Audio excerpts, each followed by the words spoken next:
नमस्कार दोस्तों, स्वागत है आपका इस रोमांचक सीरीज में द ट्रेडिंग एज, जहां हम जानेंगे कि आखिर वो क्या एज है जो एक ट्रेडर को लाखों में अलग बनाती है।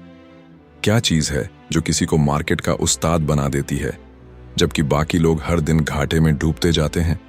क्या ये सिर्फ चार्ट्स हैं या टेक्निकल एनालिसिस या फिर कोई सीक्रेट स्ट्रैटेजी जो सिर्फ बड़े ट्रेडर्स के पास होती है? दोस्तों, सच्चाई इससे कहीं गहरी है। वो एज किसी सॉफ्टवेयर में नहीं, किसी कोड में नहीं, बल्कि आपके मन के अंदर छिपी है। और इस पहले अध्याय में हम उसी मन के खेल की गहराई में उतरेंगे जहां हर ट्रेड शुरू होने से पहले ही जीता या हारा जा चुका होता है। वीडियो शुरू करने से पहले एक छोटा सा काम कर दो। राजीव 32 साल का एक मिड लेवल आईटी इंजीनियर जिसने कुछ साल पहले शेयर मार्केट में कदम रखा। शुरुआत में उसे ये सब एक गेम जैसा लगा। बाय लो, सेल हाई, इजी मनी। पहले हफ्ते में ही उसने 10,000 रुपए कमा लिए, दूसरे हफ्ते में 5,000 और फिर जैसे हर कहानी में होता है, तीसरे हफ्ते में उसका पूरा अकाउंट आधा उड़ गया। राजीव सोचने लगा, ये क्या हुआ? मैं तो वही कर रहा था जो यूट्यूब वाले बोलते हैं। Support, resistance, RSI, moving average, सब देखा, लेकिन मार्केट ने जैसे उसे एक तमाचा मारा। एज सिर्फ चार्ट्स में नहीं, तुम्हारे अंदर है राजीव।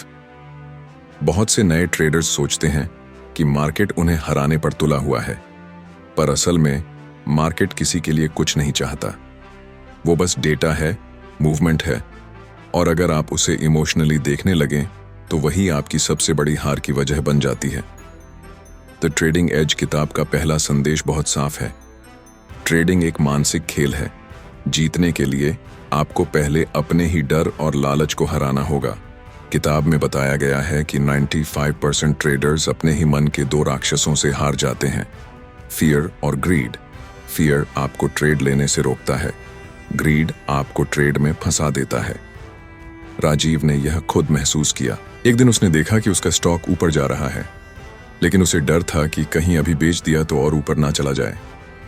वो रुका रहा और कुछ ही मिनटों में स्टॉक नीचे गिर गया। फिर उसने सोचा, अगली बार मैं जल्दी बेच दूंगा। अगली बार उसने जल्दी बेच दिया और देखा कि स्टॉक और ऊपर चला गया। राजीव अब कंफ्यूज था। मैं कुछ भी करूं, मार्केट उल्टा ही चलता है। लेकिन किताब में एक लाइन है जो जैसे बिजली बनकर गिरती है। मार्केट तुम्हारे खिलाफ नहीं चलता, वो तुम्हारे बिना चलता है।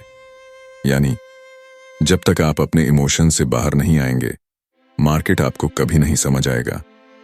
किताब में लेखक बताते हैं कि एज कोई जादुई फॉर्मूला नहीं है। एज का मतलब है एक ऐसा फायदेमंद तरीका जिससे आपके निर्णय लगातार सही दिशा में जा सकें। और वो तरीका सिर्फ टेक्निकल स्ट्रैटेजी से नहीं बनता, बल्कि 4 स्तंभों पर खड़ा होता है: mindset, risk management, system, discipline. ये चारों एक साथ मिलकर ट्रेडिंग एज बनाते हैं। अगर इनमें से एक भी ढीला है तो पूरा सिस्टम गिर जाता है। लेखक बताते हैं कि सफल ट्रेडर्स मार्केट को कमाई का जरिया नहीं, बल्कि संभावनाओं का मैदान मानते हैं। वो हर ट्रेड को एक प्रोबेबिलिटी के रूप में देखते हैं। उन्हें पता होता है कि हर ट्रेड जीतने की जरूरत नहीं है, बस कुल मिलाकर जीतना है। वो अपने दिमाग को ऐसे ट्रेन करते हैं जैसे कोई एथलीट अपने शरीर को ट्रेन करता है। हर हार उन्हें तोड़ती नहीं बल्कि सिखाती है। राजीव को ये बात समझने में 6 महीने लग गए। हर लॉस के बाद वो सोचता था, मैं बेवकूफ हूं। लेकिन धीरे धीरे उसे एहसास हुआ कि असली मूर्ख वो है जो अपनी गलती से नहीं सीखता। किताब में एक दिलचस्प उदाहरण दिया गया है। ट्रेडिंग में डर खत्म नहीं होता, आप बस उससे दोस्ती करना सीखते हैं। लेखक कहते हैं, जब तक आप डर से भागते रहेंगे, वो आपका पीछा करेगा।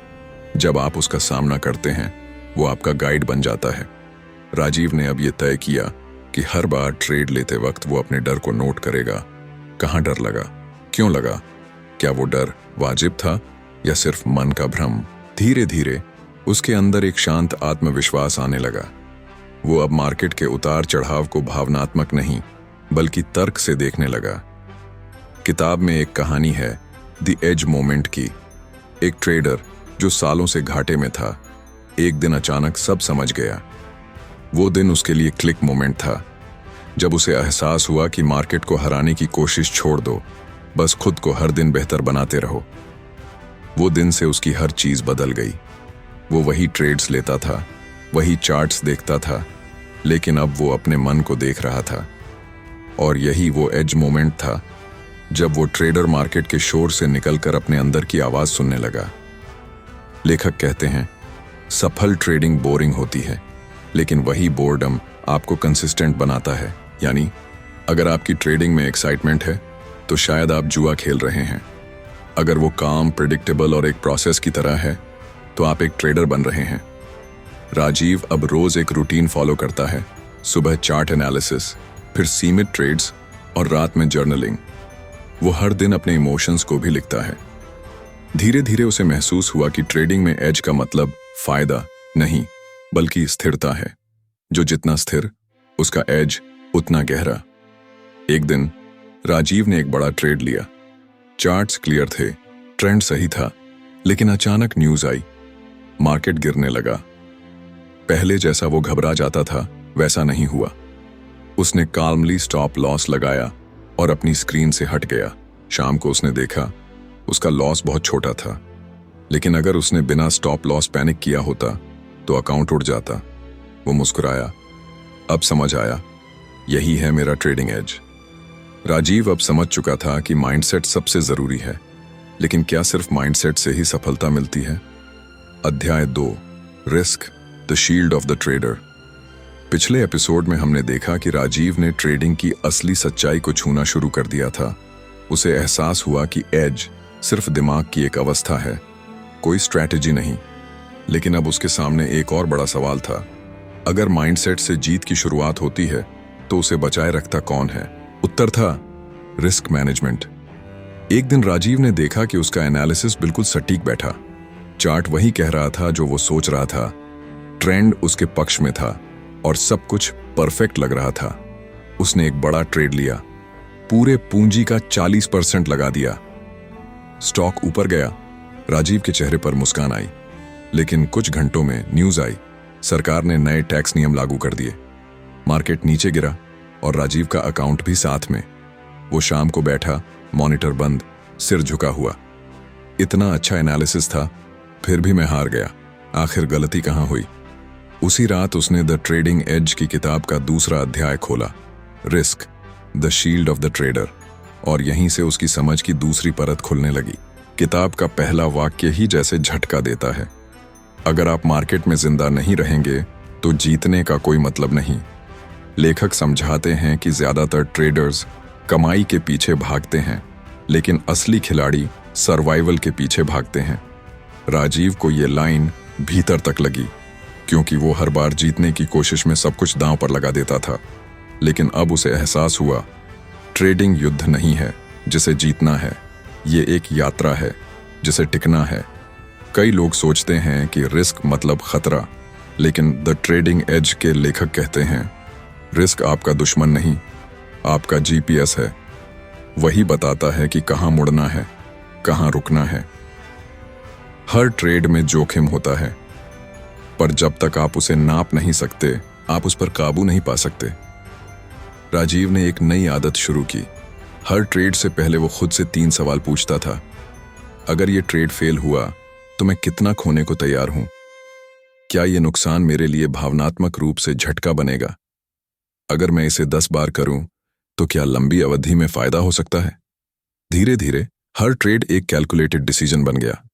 किताब में बताया गया है कि हर सफल ट्रेडर एक रिस्क पर ट्रेड लिमिट सेट करता है, यानी एक ट्रेड में वो अधिकतम कितनी पूंजी जोखिम में डाल सकता है। आमतौर पर यह कुल अकाउंट का 1% से 2% होता है। राजीव ने इसे अपने अकाउंट पर लागू किया। अब वो हर ट्रेड में सिर्फ 1.5% रिस्क लेता था। पहले महीने में उसने 12 ट्रेड किए, 6 जीते, 6 हारे। लेकिन हैरानी की बात यह थी, उसका अकाउंट अब स्थिर था। पहली बार उसे लगा कि मार्केट उसके खिलाफ नहीं, बल्कि अब वो उसके साथ चल रहा है। किताब में एक शानदार पंक्ति है, स्टॉप लॉस कोई डर नहीं, एक ढाल है, वो आपको खेल में बनाए रखता है। लेखक बताते हैं कि हर बार जब आप बिना स्टॉप लॉस ट्रेड करते हैं तो आप मार्केट से कह रहे होते हैं, मेरा सब ले लो। राजीव अब हर ट्रेड में स्टॉप लॉस लगाता था, लेकिन सिर्फ लगाना नहीं, सही जगह लगाना सीख गया था। वो चार्ट पर ऐसे पॉइंट चुनता जहां उसका एनालिसिस अमान्य हो जाए, यानी अगर मार्केट वहां तक गया तो उसका विचार गलत साबित हो गया। वो अब हार को भी प्रोफेशनल अंदाज में स्वीकार करता था। किताब का दूसरा बड़ा मंत्र है रिस्क टू रिवॉर्ड रेशियो, यानी आप जितना रिस्क लेते हैं बदले में कितना रिटर्न टारगेट रखते हैं। लेखक कहते हैं अगर आप हर ट्रेड में 1 रुपए का रिस्क लेकर 2 रुपए कमाने का टारगेट रखते हैं तो आपको 50% बार सही होने की जरूरत भी नहीं है।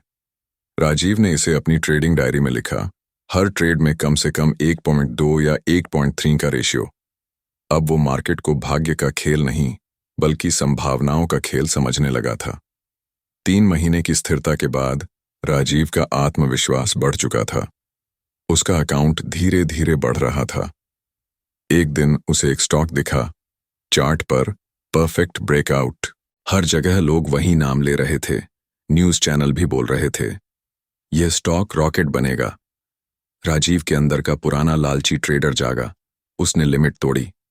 चलो इस बार 10% रिस्क ले लेते हैं, मौका बड़ा है। शुरुआत में स्टॉक ऊपर गया, फिर अचानक गिरावट, और कुछ ही घंटों में उसका हफ्तों का प्रॉफिट मिट गया। वो फिर बैठा, वही पुरानी भावना, पछतावा, गुस्सा, अफसोस। लेकिन इस बार उसने कुछ अलग किया। उसने किताब खोली और लिखा हुआ पाया, रिस्क रूल्स को तोड़ना मतलब ब्रह्मांड के नियमों को ललकारना है, और मार्केट हमेशा सिखाता है, पर सस्ता नहीं। राजीव ने कसम खाई, अब कभी अपनी रिस्क सीमाओं से बाहर नहीं जाएगा। किताब बताती है कि सिर्फ एक ट्रेड का नहीं, बल्कि पूरे पोर्टफोलियो का रिस्क भी मैनेज करना जरूरी है।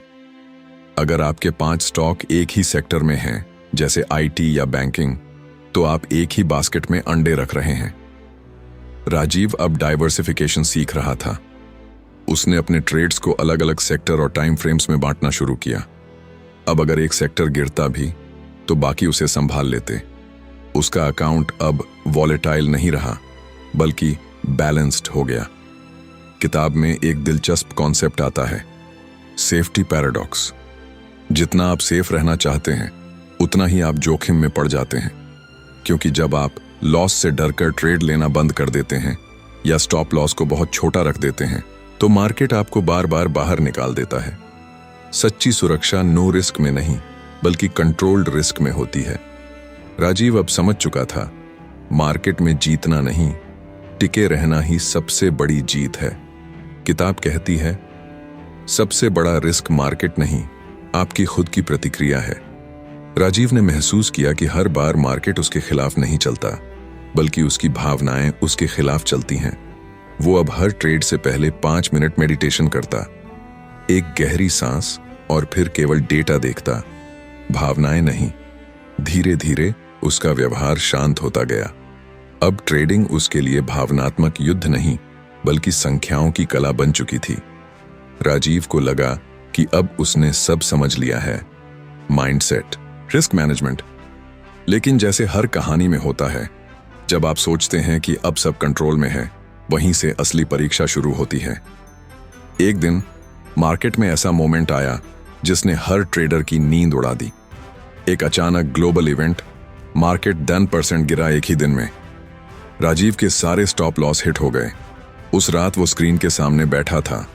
अकाउंट सुरक्षित था, लेकिन मन में सवाल था, क्या इतना सावधान रहकर भी मार्केट हमें हिला सकता है?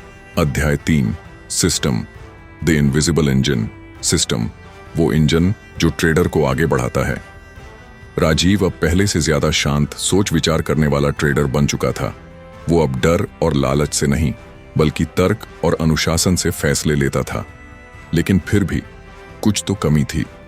कभी वो बहुत अच्छे ट्रेड्स करता तो कभी उसी पैटर्न में गलती, कभी हफ्तों तक प्रॉफिट, फिर अचानक कुछ दिन में सब गायब।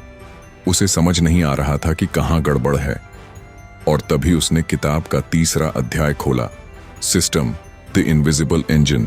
किताब के पहले पन्ने पर लिखा था, माइंडसेट तुम्हें कंट्रोल देता है, रिस्क तुम्हें सुरक्षा देता है, लेकिन सिस्टम ही वो इंजन है जो तुम्हें लगातार आगे बढ़ाता है, लेखक ने बताया कि ज्यादातर ट्रेडर्स सोचते हैं कि उनके पास सिस्टम है, लेकिन असल में वो सिर्फ फीलिंग से ट्रेड करते हैं।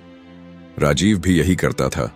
वो कहता, मुझे लगता है मार्केट ऊपर जाएगा या चार्ट अच्छा दिख रहा है, लेकिन वो सब इंट्यूशन था, सिस्टम नहीं।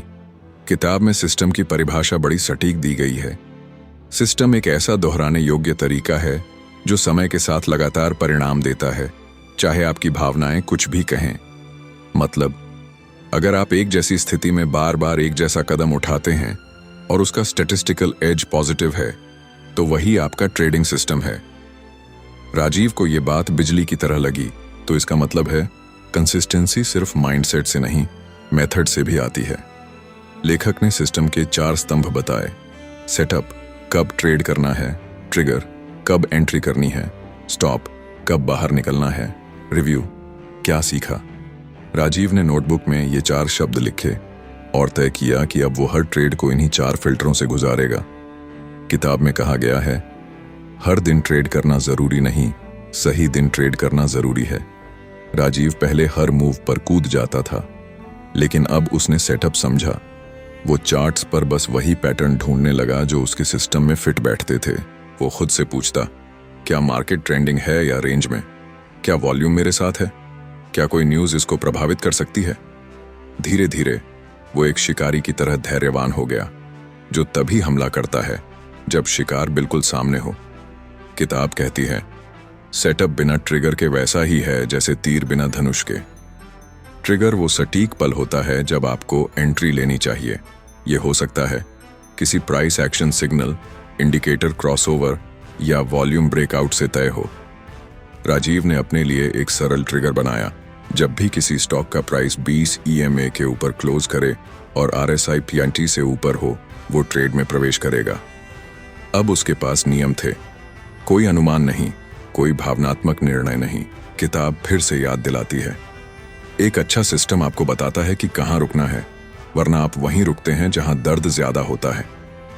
राजीव अब हर सेटअप में इनवैलिड पॉइंट ढूंढता, जहां से अगर प्राइस जाए तो उसका विचार गलत साबित हो जाए। वहीं वो स्टॉप लॉस लगाता। इससे उसका हर ट्रेड मापने योग्य बन गया। अब उसमें रैंडमनेस नहीं, बल्कि संरचना थी।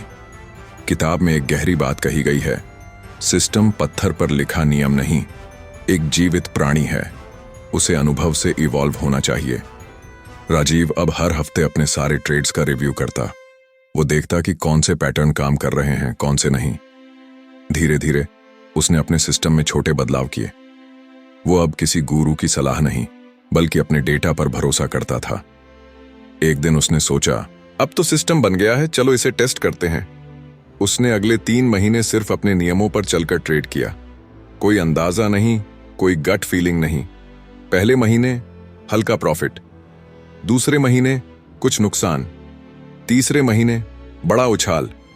और जब उसने तीनों महीनों का कुल परिणाम देखा, उसका अकाउंट 15% ऊपर था। पहली बार लगातार 3 महीने पॉजिटिव रिटर्न। राजीव अब समझ गया, सिस्टम पर भरोसा ही असली एज है। फिर भी कभी कभी उसे बेचैनी होती थी। मार्केट उसके सेटअप के अनुसार चलता, लेकिन वो एंट्री लेने में हिचकता। क्या ये वाकई काम करेगा?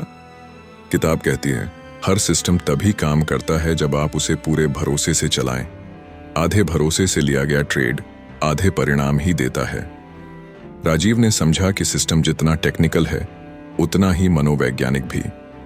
सिस्टम चलाने के लिए भरोसा चाहिए, अपने ऊपर और अपने प्रोसेस पर। कई लोग सोचते हैं कि सिस्टम मतलब ऑटोमेशन या एल्गो ट्रेडिंग, लेकिन लेखक बताते हैं, सिस्टमैटिक ट्रेडिंग का मतलब मशीन बनना नहीं, डिसिप्लिन्ड इंसान बनना है। राजीव अब अपनी रोजमर्रा की आदतों को भी सिस्टम में बदलने लगा। सुबह की एनालिसिस, लंच से पहले कोई नया ट्रेड नहीं, शाम को रिव्यू, सब कुछ तय समय पर। धीरे धीरे ट्रेडिंग उसके लिए लाइफस्टाइल बन गई, ना कि स्ट्रगल। 3 महीने बाद राजीव को एहसास हुआ कि वो अब सिस्टम चलाता नहीं था, सिस्टम खुद उसे चला रहा था। वो हर सुबह एक ही प्रोसेस में जागता, डेटा देखता, एनालिसिस करता और शांत दिमाग से निर्णय लेता। वो मार्केट के मूड पर नहीं, अपने नियमों पर चलता था। और यही किताब कहती है, जब सिस्टम आपकी आदत बन जाता है तो एज आपका व्यक्तित्व बन जाता है। राजीव अब वो ट्रेडर बन चुका था जो हर दिन सही नहीं होता, लेकिन हर दिन स्थिर रहता है। लेखक कहते हैं, ट्रेडिंग में असली आजादी नियमों से आती है, क्योंकि नियम आपको भावनाओं से मुक्त करते हैं। राजीव अब ये समझ चुका था कि जिसने खुद को नियमों में बांध लिया, उसे मार्केट कभी नहीं बांध सकती। एक शाम राजीव अपनी ट्रेडिंग डायरी बंद कर रहा था, तभी एक नोटिफिकेशन आया, global recession fear, markets expected to crash. Rajiv के दिल में हल्की सी धड़कन बढ़ी। उसका सिस्टम कह रहा था, स्टे काम, लेकिन उसके भीतर का इंसान कह रहा था, बिक जाओ अभी। अब सवाल था, क्या वो अपने सिस्टम पर भरोसा रखेगा या डर उसके हाथों से नियंत्रण छीन लेगा। अध्याय 4, डिसिप्लिन, द फाइनल एज, अनुशासन, अंतिम हथियार। मार्केट अब बेकाबू था। हर तरफ अफरा तफरी। न्यूज चैनल चिल्ला रहे थे, stock market crash, global recession ahead. Rajiv के चार्ट लाल थे। हर सेक्टर नीचे जा रहा था। हर ट्रेंड, हर पैटर्न टूट रहा था। वो अपने सिस्टम की ओर देख रहा था। सब कुछ कह रहा था, stay calm, follow the plan, लेकिन दिल चीख रहा था, बच जा, अभी निकल जा। किताब का चौथा अध्याय यहीं से शुरू होता है। डिसिप्लिन वो शक्ति है जो ट्रेडर को उसके सिद्धांतों पर टिकाए रखती है, तब भी जब दुनिया हिल रही हो। राजीव अब 2 रास्तों पर था। एक तरफ था उसका सिस्टम, उसकी मेहनत, उसकी शांति। दूसरी तरफ था डर, अनिश्चितता और शोर। वो याद करता है, पहले कभी ऐसा तूफान आया था और तब उसने घबरा कर सब बेच दिया था। नतीजा, मार्केट 2 हफ्ते बाद वापस उभर गया और वो बाहर रह गया। इस बार वो तय करता है, इस बार मैं नियम तोड़ूंगा नहीं, चाहे कुछ भी हो। लेखक कहते हैं, डिसिप्लिन का मतलब है तब भी सही काम करना जब आपका मन कुछ और कह रहा हो। राजीव ने अपने अंदर झांका। वो जानता था कि अनुशासन सिर्फ चार्ट्स पर नहीं, उसके जीवन में भी होना चाहिए। वो हर सुबह वही रूटीन फॉलो करता, ध्यान, चार्ट एनालिसिस, रिस्क कैलकुलेशन और फिर शांत दिमाग से निर्णय। लेकिन उस दिन जब मार्केट गिर रहा था, हर सेकंड उसकी हिम्मत की परीक्षा ले रहा था। फोन पर दोस्तों के मैसेज, राजीव निकल जा भाई, ये तो डूब रहा है। वो मुस्कुराया, discipline isn't about being right, it's about staying true. किताब में एक लाइन है जो दिल में उतर जाती है, अगर तुम्हारी ट्रेडिंग रोमांचक लग रही है तो शायद तुम गलती कर रहे हो। सफल ट्रेडर्स की जिंदगी उबाऊ लगती है क्योंकि वो हर दिन एक जैसे नियमों पर चलते हैं। राजीव अब इसी बोरिंग प्रोसेस का मजा लेने लगा था। हर रोज वही चार्ट, वही एनालिसिस, वही स्टॉप लॉस, पर नतीजा लगातार बढ़ता अकाउंट और बढ़ता आत्मविश्वास। वो समझ गया कि असली रोमांच कंसिस्टेंसी में है, ना कि थ्रिल में। किताब कहती है, डिसिप्लिन कोई तकनीक नहीं, ये आत्मा की स्थिति है। राजीव अब जान गया था कि उसका असली दुश्मन मार्केट नहीं, बल्कि उसका ईगो है। वो अंदर की आवाज जो कहती है, इस बार मैं मार्केट से ज्यादा चालाक हूं। वो हर बार खुद को याद दिलाता, मैं मार्केट को नहीं हरा सकता, बस उसके साथ बहना सीख सकता हूं। उसने अपने लिए कुछ सेक्रेड रूल्स बना लिए, कभी बिना प्लान ट्रेड नहीं लेना, कभी स्टॉप लॉस नहीं हटाना, कभी बदले की भावना से ट्रेड नहीं करना। और हर बार जब वो इन नियमों को निभाता, उसे एक अंदरूनी शांति महसूस होती, जैसे उसने अपने मन को जीत लिया हो। मार्केट अब 8% नीचे था, हर जगह लाल संकेत। राजीव के सिस्टम ने पहले ही सिग्नल दिया था कि वो पोजीशन कम करे, उसने वही किया। अब उसका नुकसान सीमित था, लेकिन बाकी ट्रेडर्स घबराए हुए थे। राजीव स्क्रीन पर देखता रहा, हर सेक्टर गिरता गया, लेकिन उसका अकाउंट बचा रहा। वो सोचता है, discipline doesn't save money, it saves sanity. उस रात उसने अपनी डायरी में लिखा, मैंने कुछ नहीं किया, लेकिन वही मेरा सबसे बड़ा निर्णय था। 3 दिन बाद मार्केट स्थिर हुआ, स्टॉक्स ने रिकवरी शुरू की। राजीव ने फिर से अपने सिस्टम के संकेत देखे और धीरे धीरे दोबारा एंट्री ली। उसका अनुशासन ही उसका कंपास बन चुका था। वो अब मार्केट की दिशा नहीं पकड़ना चाहता था, बस अपनी दिशा बनाए रखना चाहता था। किताब में एक खूबसूरत लाइन आती है, the discipline trader doesn't chase profit, he attracts it through patience, यानी जो अनुशासन रखता है वो पैसे के पीछे नहीं भागता, पैसे खुद उसके पीछे आते हैं। राजीव अब सिर्फ एक ट्रेडर नहीं रहा, वो अपने जीवन का भी छात्र बन चुका था। किताब में लेखक कहते हैं, trading is the mirror of your mind. जितना अनुशासन मार्केट में चाहिए उतना ही जीवन में। राजीव अब सुबह समय पर उठता, खाता संभालता, स्वास्थ्य पर ध्यान देता और सबसे बड़ी बात, किसी भी परिणाम से परेशान नहीं होता। वो जान गया था, ट्रेडिंग में जैसे जीवन में आप बस प्रक्रिया को नियंत्रित कर सकते हैं, पर परिणाम आपके हाथ में नहीं होते। किताब के आखिरी पन्ने में लेखक लिखते हैं, द ट्रेडिंग एज कोई फॉर्मूला नहीं, एक यात्रा है। माइंडसेट तुम्हें शुरुआत देता है, रिस्क तुम्हें बचाता है, सिस्टम तुम्हें आगे बढ़ाता है और डिसिप्लिन तुम्हें अमर बनाता है। राजीव अब पूरी तरह बदल चुका था। वो अब मार्केट के मूड पर नहीं, अपने सिद्धांतों पर जीता था। उसने महसूस किया कि असली एज पैसा नहीं है, बल्कि वो मानसिक आजादी है, जहां नुकसान भी आपको परेशान नहीं करते और मुनाफे भी अहंकार नहीं भरते। एक दिन, महीनों बाद, मार्केट में अचानक उछाल आया। हर जगह बाय बाय बाय का शोर था। लोग लालच में दौड़ रहे थे। राजीव के सिस्टम ने भी संकेत दिया, लेकिन इस बार कुछ अलग था। चार्ट अधूरा था, कंफर्मेशन अधूरा। दिल ने कहा, चलो थोड़ी जल्दी एंट्री ले लेते हैं। लेकिन फिर उसने रुककर खुद से पूछा, क्या ये मेरे सिस्टम के नियमों में है? जवाब था, नहीं। वो पीछे हट गया। 3 दिन बाद वही स्टॉक अचानक गिर गया। राजीव ने स्क्रीन पर देखा, गहरी सांस ली और मुस्कुराया। उसने कहा, अब मुझे किसी से सीखने की जरूरत नहीं, क्योंकि अब मेरा अनुशासन ही मेरा गुरु है। किताब का आखिरी पन्ना एक वाक्य पर खत्म होता है, जो जैसे हर ट्रेडर की आत्मा में गूंजता है, द ट्रेडिंग एज। कोई रणनीति नहीं, वो तुम खुद हो, जब तुम अपने मन, अपने डर और अपनी इच्छाओं पर विजय पा लेते हो। राजीव ने डायरी बंद की। उसने अपने कमरे की खिड़की खोली। बाहर सूरज निकल रहा था। मार्केट खुलेगा कुछ देर में, पर वो जानता था, अब उसके लिए हर दिन ट्रेडिंग नहीं, बल्कि एक साधना है। दोस्तों, अगर इस सफर से आपने कुछ सीखा है, तो याद रखिए, जीतने की शुरुआत चार्ट से नहीं, खुद से होती है। माइंडसेट से शुरू करें, रिस्क से खुद को बचाएं, सिस्टम से स्थिरता लाएं और डिसिप्लिन से खुद को आजाद करें। क्योंकि असली ट्रेडर वो नहीं जो पैसे बनाता है, असली ट्रेडर वो है जो खुद को संभाल लेता है।